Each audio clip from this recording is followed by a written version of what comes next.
find your group. It is worth it.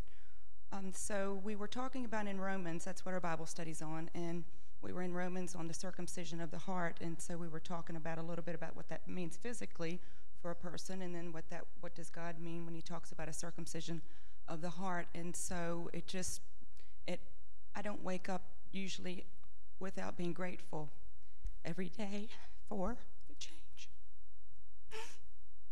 So I guess to talk about the change and how it impacts me, so you would have to know a little bit about the very beginning. But, you know, we all have situations and trials that we face as children. And, you know, growing up in elementary school, you might have a bully. You know, I had different things to happen to me through my life that sort of made me question God's love. And was I lovable, or was I worth in loving?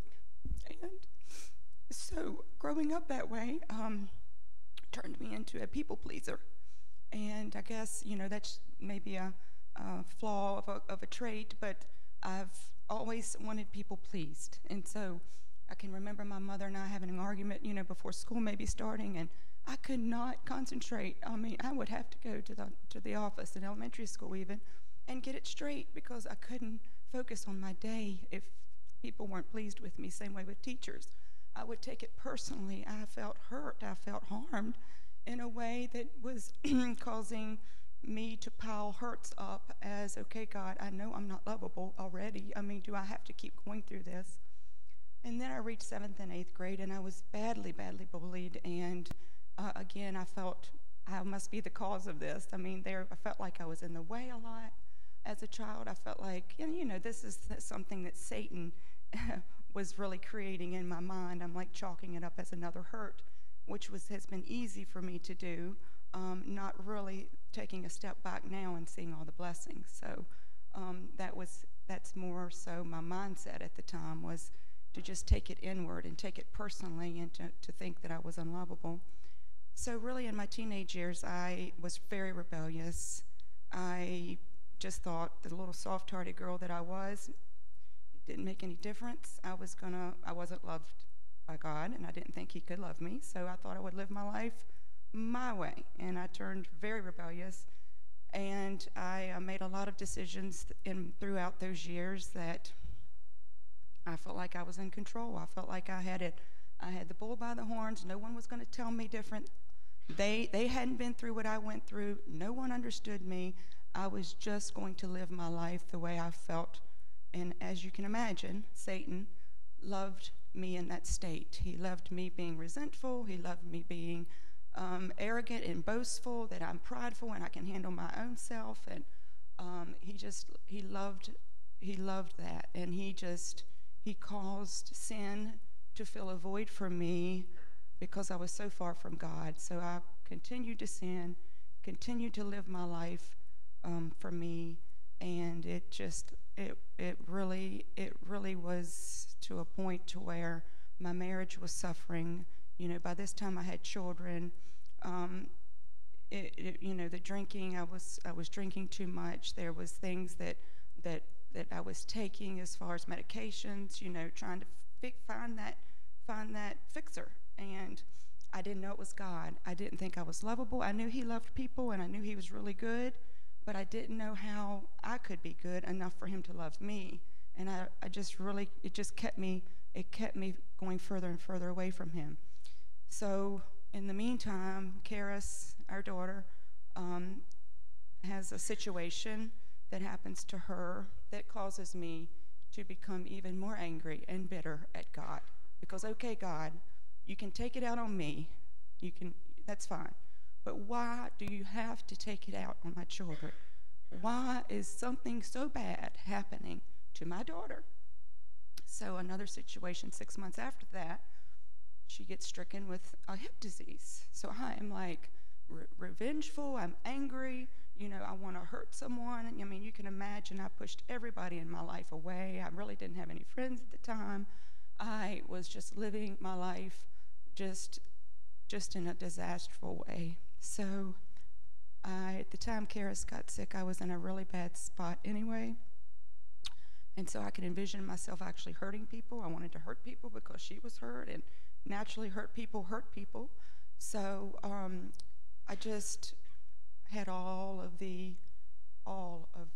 layers of hurt and anger and bitterness, and causing a lot of the destruction myself. I continued down the wrong path.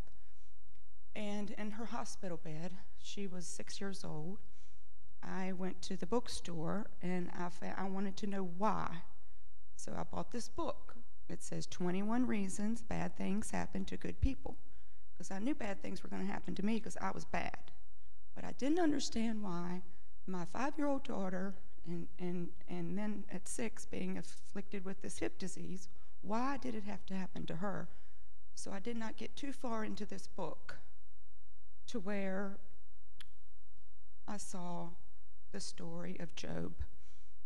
And so I wrote in it that this chapter in this little book changed my life. Because I didn't know that I was really hurting God or running from God. I just thought I wasn't lovable. But when I read through Job's story, because the chapter's title is To Win an Unseen Victory, and so it talks about Job being a great person and a really good person. And I thought, wow, he's a good person. So why is things happening to him? I mean, I deserve what I get. But to just read through Job and to hear the destruction that happened in his life, it just sort of made me open my eyes to, I mean, I had no control over it just reading through it. It's not like I wanted to open my eyes. It's almost like from the top of my head to the bottom of my toes, I could sense a change coming on. I could sense, like even a nurse came in and I was like holding this book in my hand, almost shaking like this is too good, I need to go back to reading it. But I had to talk to the nurse and figure things out with that. But I desperately went back to this because I could feel the transformation. I could feel the understanding of Job being really good, things still happening in him, the battle between good and evil, the battle between Satan, and I could see some of the things in my life that had pushed me so far away from God. I think it was God actually pulling me to himself, and these trials and struggles allowing them to work in a way that could be good, like in Job's life. So it was like the circumcision of the heart. I really didn't have any control over it, but I felt a tremendous relief. I felt the burdens go away. I felt the forgiveness. I felt the love of God for the first time, probably, really since I was little. I knew the people that I was around when I would go to church were really good people. I didn't know how to get that way. I knew that they had joy and happiness, and I really didn't know, but I felt the forgiveness. I felt the change, and all the bitterness, and all the anger, and all of the just holding on to resentful or revenge for people that had hurt Karis or for people that had hurt me. I mean, I carried every little bitty emotion from teachers in the 7th grade that may have gave me a really hard look. I mean, I carried it all. And I know now that it wasn't meant for me to do that. It was meant for a trial can bring about so much good in a person's life. So that is what that's what I've been able to do now, is extend that to others. I've forgiven people. I have mended relationships with people. But the miraculous thing is, I had no idea that I wasn't handling my life myself.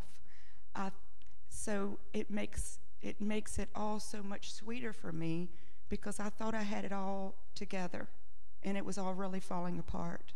And I had no idea that I needed God as badly as I did. I had no idea that he could love me and change my heart the way he did. Every morning that I wake up, it's like it is totally a 2 Corinthians 5:17 transformation of being a new creature, because I am no longer that person.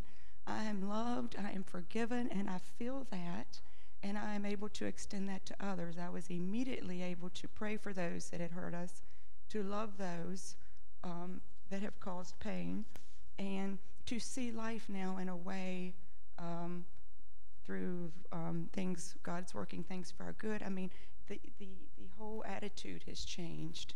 And so the difficult thing at times when you have teenagers is being able to explain this to them in a way, because if it was in the world and you could have found joy in it, I would have found it. There is nothing that compares to that void being filled except with Christ. That is the only thing that makes a difference. You have to sometimes come to the end of yourself, which is what I had to do. I had to hit rock bottom, and I hit my rock bottom at a time when this little book appeared, and was able to walk through that story of Job. And if I could just leave you with a portion of the end of the chapter, I just think it's so poignant for us right now at this time. This to me is the fabulous discovery of all discoveries, that God is so fair that he enables us each to have the opportunity to have outstanding things to do in his total history of victory through the ages. We cannot know which affliction will turn out to be the most important moment in our lives. Its arrival won't be announced with a blast of silver horns or a blare of an orchestra's full crescendo. Our most important moment can come when no one but God and Satan are aware of it, when our response to the Lord is one which at once wins a battle against our unseen foe.